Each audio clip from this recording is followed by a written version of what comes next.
Puji Tuhan, Bapak Ibu Saudara sekalian dikasihi oleh Tuhan, kita diberi kesempatan oleh Tuhan dan kita dalam kondisi yang sehat.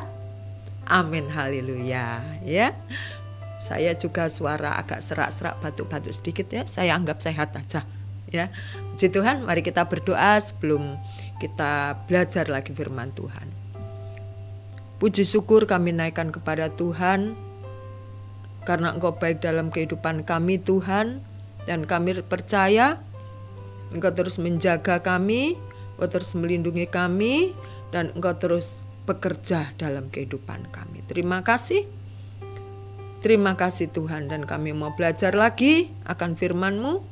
Penuhkan kami dengan firman-Mu Tuhan, di dalam nama Tuhan Yesus, haleluya, amin. Puji Tuhan. Pada pagi hari ini kita akan belajar kembali di dalam Mazmur 73.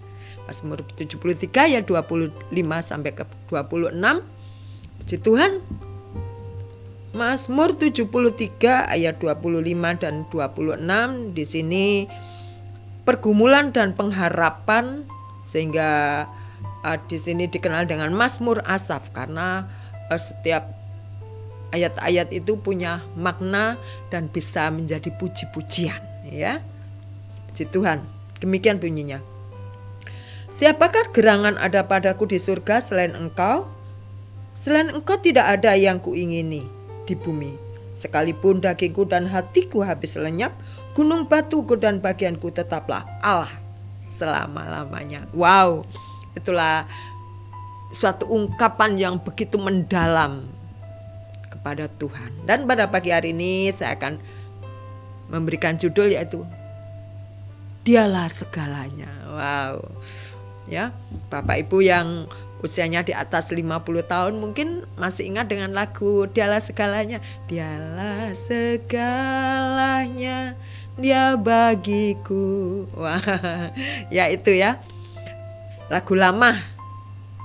Nah, kalau Dia menjadikan atau Dia menjadi segalanya dalam kehidupan kita, ya, berarti Dia itu selalu ada dalam hati kita, selalu ada dalam pikiran kita, dalam angan kita.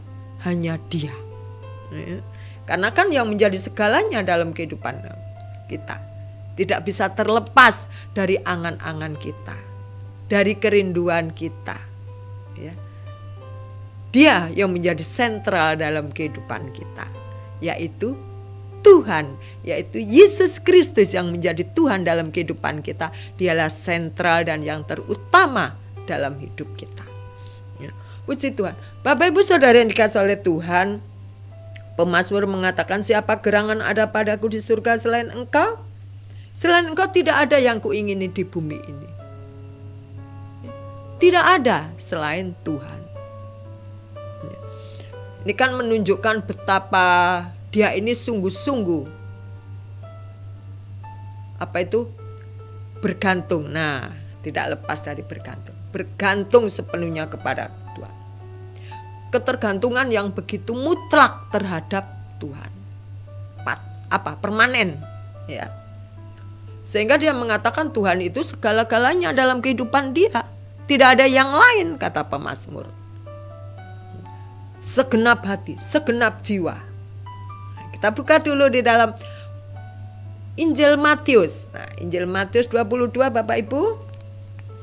Injil Matius 22 ayat yang ke-37 dan 38 bunyinya demikian. Jawab Yesus kepadanya, kasihlah Tuhan Allahmu dengan segenap hatimu dan dengan segenap jiwamu dan dengan segenap akal budimu. Itulah hukum yang terutama dan yang pertama. Dan hukum yang kedua yang sama dengan itu ialah kasihlah sesama manusia seperti dirimu sendiri. Tetapi yang saya tekankan adalah kasihlah Tuhan Allahmu dengan segenap hatimu dan segenap jiwamu dan dengan segenap akal budimu.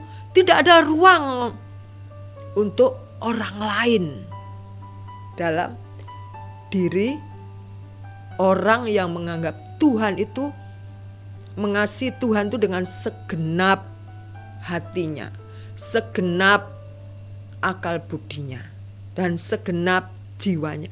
Tidak ada orang lain selain Tuhan. Wow. Sungguh orang-orang yang hatinya melekat kepada Tuhan. Siapakah dia? Bapak Ibu sekalian, yang hidupnya terus bergantung, terus berharap kepada Tuhan. Haleluya, puji Tuhan. Menjadikan dia sentral dalam kehidupan kita, kehidupan Bapak Ibu saudara sekalian. Karena dikatakan mengasihi Tuhan dengan segenap hati, segenap jiwa, dan segenap akal budi. Gak sempat memikirkan orang lain, cuman dia, hanya dia yang ada dalam hatiku, hanya dia yang ada dalam pikiranku. Wow, ya, puji Tuhan, pribadi ini sungguh-sungguh, haleluya saya katakan. Kita masih ingat di dalam kitab Filipi 3 ayat yang 8 bagaimana kehidupan Rasul Paulus itu, ya, yang tadinya Saulus menjadi penganiaya orang Kristen, penganiaya orang percaya. Siapa yang tidak kenal dengan Saulus? Pendidikannya, keturunannya orang terpandang. Tetapi Filipi 3 ayat yang ke-8 Bapak Ibu dikatakan begini, ayat yang ke-8. Rasul Paulus mengatakan, malahan segala sesuatu kuanggap rugi karena pengenalan akan Kristus Yesus Tuhanku lebih mulia dari semuanya. Oleh karena dialah aku telah melepaskan semuanya itu dan menganggapnya sampah supaya aku memperoleh Kristus, kata Rasul Paulus. Ya. Setelah dia menyadari, Rasul Paulus tahu siapa Kristus itu, siapa Yesus Kristus itu. Tadinya dia penganiaya orang Kristen, tetapi setelah dia berpengalaman sendiri dengan Tuhan, maka dia katakan, engkaulah segalanya, tidak ada yang lain. Kalaupun dulu aku agung-agungkan ini jabatanku, ya, Rasul Paulus mengatakan keturunanku dari suku Benyamin, maka sekarang itu ku anggap rugi di dalam pengenalan akan Kristus Yesus. Menjadikan Kristus Yesus itu adalah sentral dalam kehidupan Rasul Paulus, sehingga dikatakan semuanya itu kuanggap sampah waktu aku mengenal engkau. Bapak Ibu saudara sekalian dikasih oleh Tuhan, ya, ada orang-orang yang mengatakan menjadi komitmen dalam hidupnya, ya, aku mau mengasihi Tuhan dengan segenap hatiku. Dahulu kuanggap rugi dalam pengenalanku akan Kristus, maksudnya masa lalu yang tidak penting itu, ya, tetapi sungguh dia melihat bahwa pengenalan akan Tuhan menjadikan Tuhan sentral dalam kehidupan dia, menjadikan hidupnya berarti. Bapak Ibu saudara yang dikasih oleh Tuhan, di dalam Mazmur tadi, sekalipun dagingku dan hatiku habis lenyap, gunung batuku dan baganku tetaplah Allah. Wow, komitmen yang sangat luar biasa dan patut ini kita ikuti jejaknya. Sekalipun dagingku dan bagianku dan hatiku habis lenyap, tetapi dia tidak berubah untuk mengasihi Tuhan dengan segenap hati. Sebab sesungguhnya siapa yang jauh darimu akan binasa. Nah, kita tidak boleh jauh dari Tuhan Bapak Ibu ya. Kau binasakan semua orang yang berzina dengan meninggalkan engkau. Yang hatinya, maksudnya ya, hatinya menduakan Tuhan. Tetapi aku suka dekat pada Allah. Aku menaruh tempat perlindunganku pada Tuhan Allah, supaya dapat menceritakan segala pekerjaannya. Ya, kita dipanggilkan untuk hidup sepenuhnya bagi Tuhan. Kita dipanggil untuk mewartakan kebenarannya. Injil adalah kabar sukacita tentang kelahiran, kematian, dan kebangkitan Kristus. Dan kita sudah menerimanya.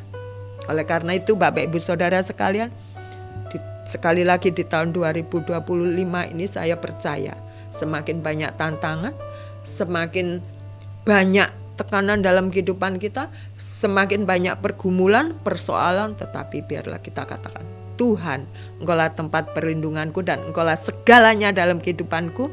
Engkau lebih berharga dari apapun. Puji Tuhan Bapak Ibu, saya mau maju. Dan saya juga meneladani bagaimana Bapak Ibu Saudara sekalian tetap maju di dalam Tuhan apapun yang terjadi. Saya mau sama seperti Bapak Ibu. Mari kita maju di dalam Tuhan bersama-sama dan mengatakan, Tuhan Engkaulah segalanya dalam hidupku. Amin. Mari kita berdoa.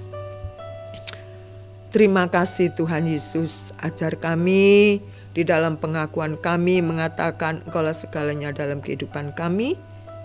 Dan kami juga mengaplikasikannya itu dalam kehidupan. Supaya hidup kami, panggilan kami Tuhan terpenuhi.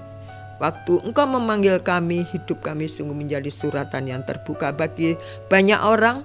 Sehingga banyak jiwa dimenangkan dan Engkau dimuliakan. Di dalam nama Tuhan Yesus, haleluya. Amin. Puji Tuhan. Selamat beraktivitas. Tuhan Yesus memberkati kita semua. Amin.